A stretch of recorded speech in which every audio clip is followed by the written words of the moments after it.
Po, natyrisht jam shumë e lumtur për këtë sukses, sepse është puna e vazhdueshme që ekipi jonë ban me lojtarët edhe me ekipin, e natyrisht që suksesi nuk mund mungoj asnjëherë. Edhe këtë vit natyrisht u shpall me kampion. Thëmë drejtë nuk ka qenë as pak e lehtë, por në fund triumfuam dhe ja ku jemi këtu edhe një herë me trofeun në duar. Duket se çdo vit ka kundërshtar të ndryshëm, por Vllaznia është ajo që triumfon gjithmonë. Po çdo vit hapet një ekip i ri për të mundur Vllaznin, po asnjëherë nuk e kanë shansin që t'ja rrëmbejnë vendin e parë, sepse Vllaznia ka shumë vite, siç e thash më përpara, që punon, e natyrisht që me një vit punë nuk mund ta muin Vllaznin.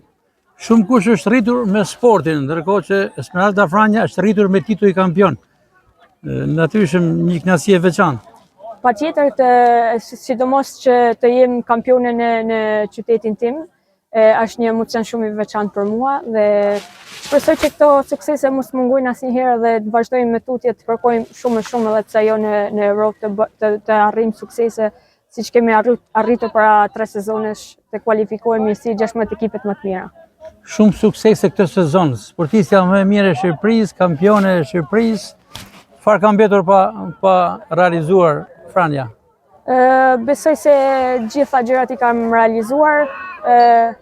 Se di, am kam bërë ndonjë gjë për të realizuar këtu në Shqipëri, por nuk e di, çdo vit ka një objektiv tjetër dhe natyrisht vitin tjetër synojmë për më shumë normalisht.